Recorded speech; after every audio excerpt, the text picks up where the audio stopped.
So ongoing with our thing that we were talking about with this, why psychology needs to be changed. But yeah, what we were just talking about, what we're talking about, is the fact that people come, when they go to somebody for the psychology and they want to be heard, and they want to hear, oh, you're so brave and you're so strong that you've come through this, etc., etc. You're just dealing with so much. It's so horrible, you poor thing, and rather than saying, you can be free of it, and you can be well and be whole, rather than this wounded, poor little wounded thing. But people are in fear to let go of their woundedness. That's it. Because it's their identification. And I think it becomes a comfort to them in one way. They get attention for it. They get, all that love that they never got. They think they're going to get it that way. And to let go of that, who will I be? And all of that. It's got that double-edged sword. Exactly. If I let go of that, oh my God, then I have to be something different. That's it. And stand on my own 2 feet. And at this point. So, yeah, it has that double-edged thing. One can either choose wellness and choose, the path that's going to bring that about and sustain that, or they can continue in this my poor me drama, whatever it is, and the blame game and all the other stuff that goes with it, in my little woundedness, that I want everybody to understand my woundedness, and to prop it up and tell me how brave and strong and wonderful I am, even despite my past, And that's what most people, when they go, that's what they're looking to hear, not to hear, let's look at what needs to be let go of. Let's look at what patterns need to be changed in order to bring back this wholeness that's underneath all of this woundedness that one has adopted and run their life around. One runs their life around when they're wounded from whatever it is. They run their life around a set of belief systems that they've incorporated and indoctrinated and come through, usually from childhood, whatever, and they are clinging to, and it's not serving them. Yes, as a child, one has had XYZ that's happened, but XYZ is not happening now. So we need to look at what's happening now versus one's mental spin about what it is. And the overlaying of all this past trauma drama that one has incorporated into their lives, and the illness they've incorporated into their lives, and they're clinging to tenaciously as a sense of their identity, which is not who and what they are in the end. And this is what they need to see. They are not that wounded identity that they have incorporated and that they are clinging to tenaciously and fighting against, or either they're fighting against it, to prove it wrong, but they still have the belief system of it that's driving them. Either that, or they bought into it so entirely, well, I can't be anything else because this is who and what I am. Oh, woe is me. But neither of those is the reality. They're just different flipped coins of the same drama. Anyway, so that's what, what's worked with here, and the difference in this versus the other types of psychology, etc., is we look at really what's going on, what's in the past, and what needs to be changed, and how one can make this change within the mind framework to come out of that adopted illness that one has pursued and clings to and fights against, etc., etc., and how to make a big radical change in that to go forward in your life. in wholeness. Yeah, I think with this, so there's so much less time spent on rattling off the story and going through it. I mean, so much more of the energy is spent, okay, let's look at this. You know, how can you step out of this and changes that can be made that, Right. you know, help to bring strength and sturdiness and open up to life. I mean, that's Right. immediate in the first session.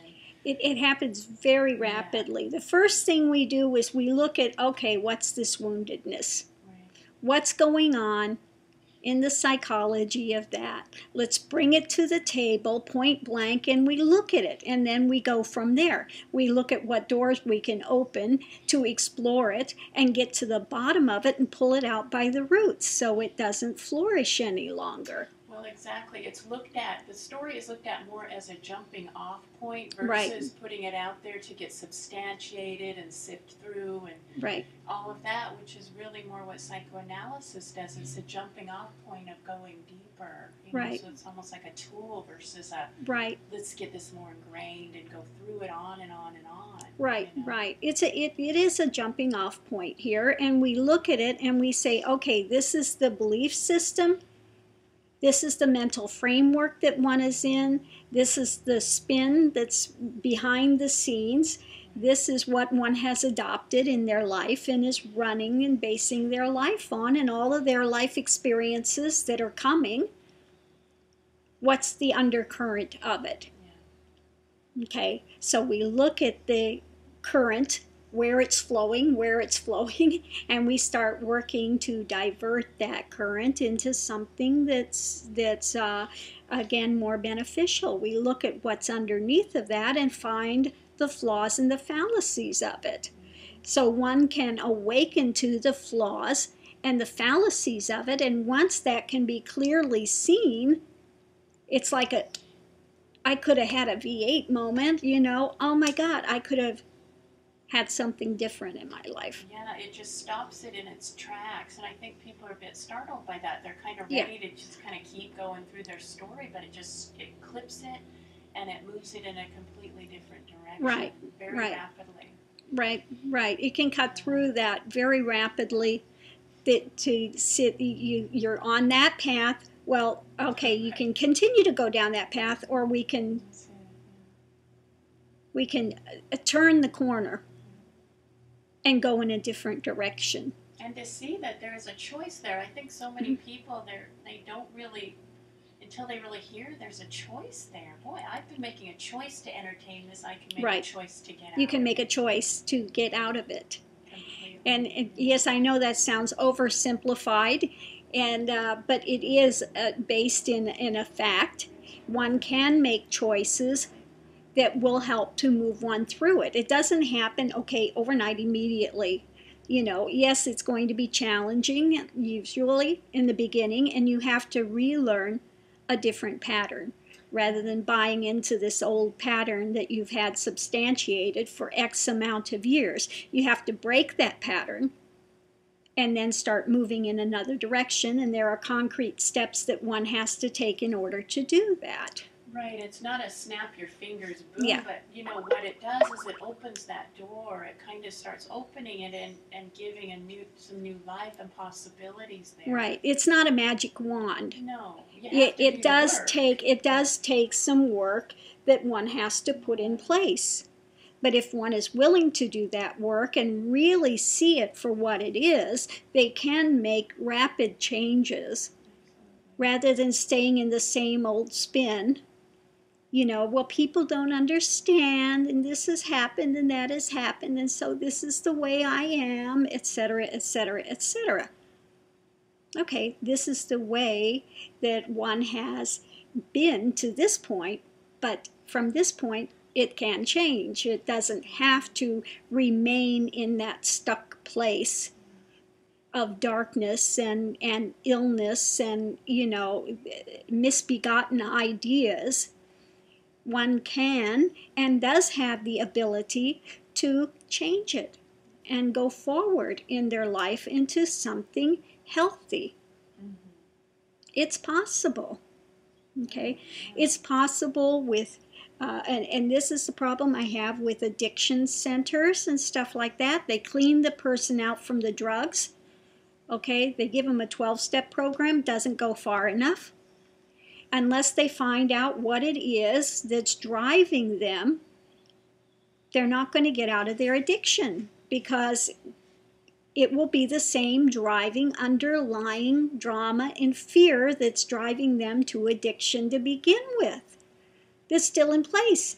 And they continue, to say, well, when it reaches a point where it's difficult, this is how they self-soothe, or they, don't want to look at it, and they go into the drugs, etc., to cover it over, because they haven't dealt with the bottom issues. So with this type of thing, one can get to what it is that's driving them to cover over or run from, or what, that they're doing with the drugs and the addictions, etc. It works for that as well. Also, when you're using here, like, I've used energy work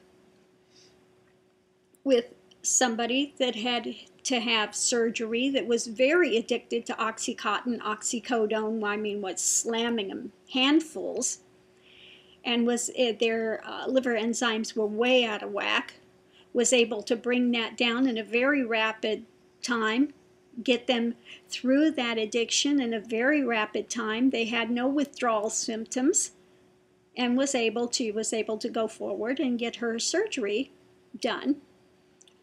So, there are a lot of things that can take place with this. This is a radically different way of working than is out there in the world now. And I would like to see more of this be able to go forward.